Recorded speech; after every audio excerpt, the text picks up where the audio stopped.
আসসালামু আলাইকুম, আমি তনু। আজকে একটা টপিক নিয়ে আসছি। টপিকটা হচ্ছে রিকোয়েস্ট টপিক। অনেকে আমাকে বলছেন আপু কনফার্মেশন এই টপিকটা একটু বোঝানোর জন্য আজকে এই টপিক নিয়ে আসছি। আশা করি টপিকটা আপনাদের উপকারে আসবে। শেষ পর্যন্ত যদি মনোযোগ দিয়ে আপনারা আমার সাথে থাকেন তাহলে আমি হয়তো আপনাদের এই টপিকটা বোঝাইতে সক্ষম হব। তাহলে চলেন টপিকটা শুরু করি। প্রথমে আসি যে কনফার্মেশন জিনিসটা কি, আগে সংজ্ঞাটা একটু পড়াই, তারপরে আমি আমার নিজের মতন বোঝানোর চেষ্টা করছি, কারণ সংজ্ঞা যখনই পড়াই দিব তখনই মাথার উপর দিয়ে যাবে।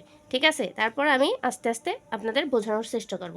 চলেন তাহলে কনফার্মেশন জিনিসটা আগে দেখি। কি বলছে, যৌগের অণুতে বিদ্যমান পরমাণু বা গ্রুপসমূহ বিভিন্ন আপেক্ষিক অবস্থা, যা কেবল কার্বন কার্বন একক বন্ধনের ঘূর্ণনের ফলে সৃষ্টি হয়, তাকে কনফার্মেশন বলে। তাহলে এই যে আমি কথাগুলো বললাম সবারই মাথার উপর দিয়ে যাওয়ার কথা। এখন দেখেন, এতক্ষণ তো আমি বইয়ের ভাষা বললাম, এখন আসি আমার নিজের মতন করে, আমি যেইভাবে বুঝছি আপনাদের সেইভাবে বোঝানোর চেষ্টা করছি। এখানে বলতে চাচ্ছে যে কোনো যৌগ গঠন করতে গেলে অনেকগুলো পরমাণু লাগে। এই যৌগ গঠন করতে গেলে অণু লাগবে, অণুতে আবার পরমাণু থাকবে। তাই বলছে যৌগের অণুতে অবস্থিত পরমাণুগুলোর অবস্থান যদি এই কার্বন কার্বন একক বন্ধনের ঘূর্ণনের ফলে চেঞ্জ হয়ে যায়, যে অবস্থার সৃষ্টি হবে ওই অবস্থাকে বলা হবে যে কনফার্মেশন। এখন আমি আপনাদের প্র্যাকটিক্যালি উদাহরণ দিই। এই যে শেপটা দেখছেন, এটা হচ্ছে ইথেনের শেপ। হ্যাঁ, তাহলে ইথেন একটা কি যৌগ, যৌগতে অনেকগুলো অণু আছে, আবার পরমাণুও আছে। তাহলে এটা যদি আমি একটা কার্বন ধরি আর এইটা যদি আর একটা কার্বন ধরি, তাহলে একটা কার্বনে কে আমি রেখে আর এই যে কার্বনের চারপাশে যে হাতগুলো রয়েছে এতে সবগুলোতে কি আছে, হাইড্রোজেনে অবস্থান করছে। তাহলে এই হাতগুলোকে যদি আমি কি করি, পরবর্তীতে ঘুরাইতে থাকে এইভাবে, একটা কার্বনকে আমার স্থির রাখতে হবে। এই কার্বন কার্বন একক বন্ধনের একটা কার্বনকে স্থির রেখে যখন আমি এইভাবে ঘুরাবো, তখন দেখেন আকৃতি চেঞ্জ হয়ে যাচ্ছে। আগে কি হয়েছিল, এই হলুদটা যদি এক জায়গায় ছিল, প্রথমে যদি এরকম থাকতো, আমি যদি ঘুরাই তাহলে দেখেন এই হলুদটা সরে গেল, তাহলে আকৃতির কিন্তু চেঞ্জ হয়ে গেল। ঠিক আছে, আবার যদি ঘুরাই তাহলে আরও কি হয়ে যাচ্ছে, আকৃতি চেঞ্জ হচ্ছে। এরকম ঘুরাইতে ঘুরাইতে ঘুরাইতে ঘুরাইতে এইভাবে বিভিন্ন শেপ তৈরি হবে। ঠিক আছে, এই যে আকৃতির পরিবর্তন হচ্ছে কার্বন কার্বন একক বন্ধনের ঘূর্ণনের ফলে, এই চেঞ্জ হওয়াকেই বলা হচ্ছে কনফার্মেশন, বা যে আকৃতি তৈরি হচ্ছে ওই আকৃতিটাকে বলা হচ্ছে আমরা কনফার্মেশন। তাহলে কনফার্মেশনটা আশা করি আমি বোঝাইতে পারছি। এখন আমরা জানবো যে এই কনফার্মেশন কত প্রকার। কনফার্মেশন মূলত বলতে গেলে দুই প্রকার। সাধারণভাবে কনফার্মেশন কত প্রকার, দুই প্রকার। কি কি? একটা হচ্ছে ইক্লিপসড, এই ইক্লিপসডকে আবার দুই ভাগে ভাগ করা হয়েছে। একটা হচ্ছে আংশিক ইক্লিপসড আর একটা হচ্ছে পূর্ণ ইক্লিপসড। আর আরেকটা হচ্ছে স্টাগার্ড। এই স্টাগার্ডকে আবার কয় ভাগে ভাগ করা হয়, দুই ভাগে ভাগ করা হয়। কি কি? একটা হচ্ছে আংশিক স্টাগার্ড আর একটা হচ্ছে পূর্ণ স্টাগার্ড। ঠিক আছে, এখন আমরা আগে ইক্লিপস সম্পর্কে জানবো, তারপরে আংশিক পূর্ণ, তারপরে স্টাগার্ড সম্পর্কে জানবো, আংশিক পূর্ণ পরবর্তীতে জানবো। ঠিক আছে, চলেন এখন আমরা ইক্লিপসটা কি এটা একটু জানার চেষ্টা করি। মন দিয়ে দেখেন, তাহলে আপনারা বুঝতে পারবেন। তাহলে দেখেন, ইক্লিপস কোনো যৌগে অনুস্থিত পরমাণু বা গ্রুপসমূহ যখন সর্বাপেক্ষা নিকটে অবস্থান করে তাদেরকে ইক্লিপসড কনফার্মেশন বলা হয়। তাহলে মনে করেন একটা যৌগের যে পরমাণু থাকবে, পরমাণুগুলো যদি সর্বাপেক্ষা কাছাকাছি যতটুকু থাকা যায়, সর্বাপেক্ষা যদি কাছাকাছি থাকতে চাই তাহলে আমার অ্যাঙ্গেল আমার অবশ্যই কত, 0 ডিগ্রি থাকলে আমার সর্বাপেক্ষা কাছাকাছি হবে। তাহলে যৌগের অনুস্থিত পরমাণু বা গ্রুপগুলো যখন সর্বাপেক্ষা কি নিকটে অবস্থান করবে, যে অবস্থার সৃষ্টি হবে তাকে ইক্লিপস কনফার্মেশন বলা হচ্ছে।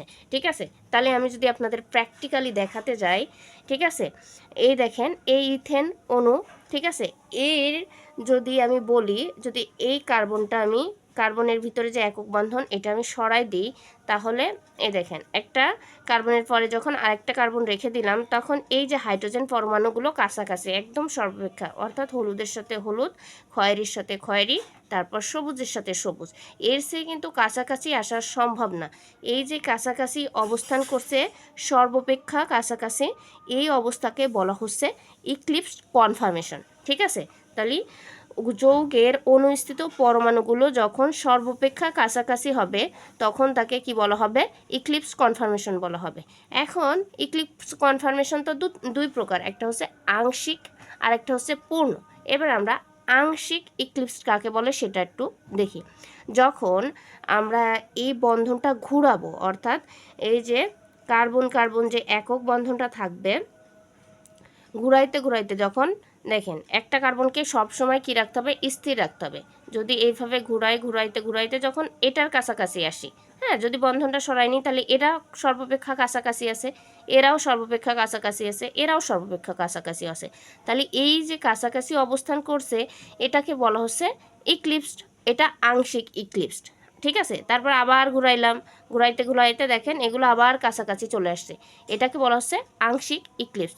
এবার দেখেন আমি আবার ঘুরাইতে যখন এই দেখেন এই খয়েরিগুলা থেকেই কিন্তু আমরা ঘুরানো শুরু করছিলাম, এই খয়েরি কিন্তু আবার খয়েরির সামনাসামনি চলে আসছে, আবার হলুদটা হলুদের কাছাকাছি, আবার সবুজটা সবুজের কাছাকাছি, অর্থাৎ প্রত্যেকটা এখানে যে কার্বন ছিল এরা কি 360 ডিগ্রি কোণ ঘুরে আসছে কাছাকাছি।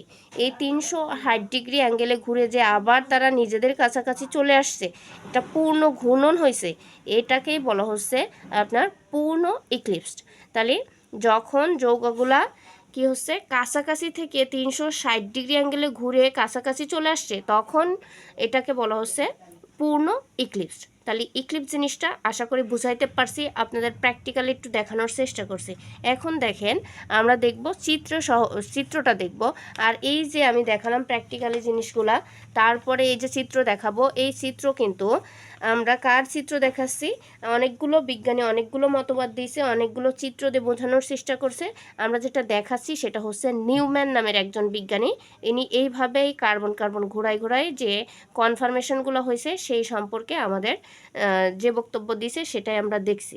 এরপরে আমরা সহার্সেরগুলোও দেখব, যেহেতু আমাদের পরীক্ষাতেই এই নিউম্যানের হচ্ছে চিত্রগুলাই আসে, কনফরমেশনগুলো আসে, এই জন্য আমরা আগে এটা দেখে নিচ্ছি, পরবর্তীতে আমরা সহার্সেরগুলোও দেখব। ঠিক আছে, তাহলে দেখেন চিত্রটা যদি আমি দেখাই, এই যে মনে করেন এই যে আপনারা দেখতে পাচ্ছেন কিনা জানি না, এটা হচ্ছে আপনার নীলকালিতে মনে করেন একটা কার্বন, তার উপরে আর একটা কার্বন বসানো রয়েছে, মনে করেন এরকম একটা কার্বন, এর উপর আমি আর একটা কার্বন বসাই দিয়েছি। ঠিক আছে, তাহলে এই যে নীল কালারের যে কার্বনটা রয়েছে এটার যে হাইড্রোজেনগুলো রয়েছে এগুলো আমি স্থির রাখছি, তারপরে এই যে কালো কালারেরগুলো যেগুলো রয়েছে এগুলোকে আমি ঘুরাচ্ছি, অর্থাৎ আমি যদি এটা স্থির রাখি তাহলে এটা মনে করেন এইভাবে আমি এইভাবে ঘুরাচ্ছি। ঠিক আছে, তাহলে এটাকে যদি ঘুরাইতে থাকি আমি, তাহলে এরকম ঘুরাইতে এটা এখানে আসবে, তখন কি হয়ে যাবে? এক্স আর জেড হবে।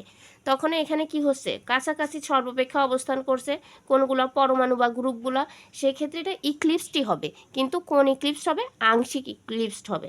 তারপরে এখান গিয়ে এই এক্স আবার ঘুরাইতে আমি এই ওয়াইয়ের এখানে নিয়ে আসবো, সেটাও কি হবে? ইক্লিপসড হবে, কিন্তু ইক্লিপসড হবে কি? ইক্লিপসড, আংশিক ইক্লিপস। এবার ঘুরাইতে আবার যখন এই এক্স আর এক্স এক জায়গায় হয়ে যাবে তখন এটাকে বলা হবে পূর্ণ ইক্লিপসড। তাহলে আশা করি এই ইক্লিপসড, পূর্ণ ইক্লিপস, আংশিক ইক্লিপস সবই আপনারা বুঝছেন। এবার আমরা যাব স্ট্যাগার্ড কনফরমেশনটা কি। এবার বলছে দেখেন, কোনো যৌগের অনুস্থিত পরমাণু বা গ্রুপসমূহ সর্বাপেক্ষা দূরে অবস্থান করে তাদেরকে স্ট্যাগার্ড কনফরমেশন বলে। তাহলে এই যে পরমাণুগুলো বা গ্রুপগুলো থাকবে এরা কি একে অপরের থেকে সর্বাপেক্ষা দূরে অবস্থান করবে, দূরে যদি অবস্থান করে তাহলে সেটাকে বলা হবে স্ট্যাগার্ড কনফরমেশন। তাহলে এটা যদি আমি একটুখানি দেখানোর চেষ্টা করি, দেখেন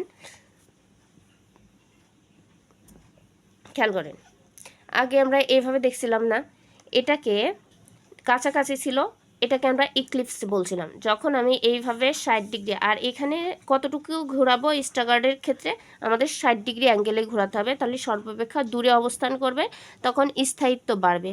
হ্যাঁ, স্থিতি জিনিসটা আমি পরে বুঝাচ্ছি। এখন দেখেন আমার এরকম ছিল, আমি যদি 60 ডিগ্রি অ্যাঙ্গেলে এটাকে ঘুরাই দিই তাহলে এটা মাঝখান বরাবর অবস্থান করবে। ঠিক আছে, কি কি বরাবর, মাঝখান বরাবর অবস্থান করবে। এটাই, এই অবস্থাটাকেই বলা হচ্ছে স্ট্যাগার্ড অবস্থা। ঠিক আছে, তাহলে কোনো যৌগের অনুষ্ঠিত পরমাণু বা গ্রুপ সমূহ যখন সর্বাপেক্ষা দূরে অবস্থান করবে তাদেরকে কি বলা হচ্ছে, স্ট্যাগার্ড কনফরমেশন বলা হচ্ছে।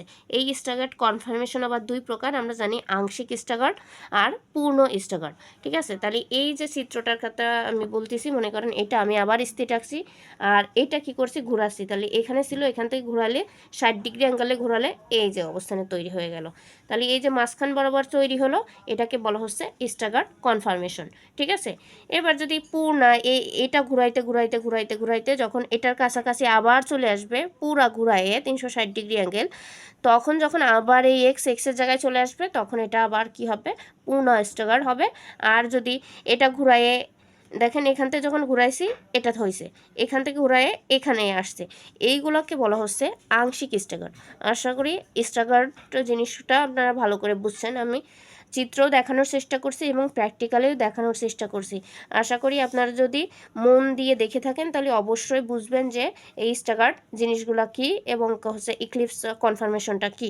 ঠিক আছে, তাহলে এই ইক্লিপস এবং স্ট্যাগার্ড কনফার্মেশন আশা করি আপনারা বুঝছেন। এখন আমরা জানব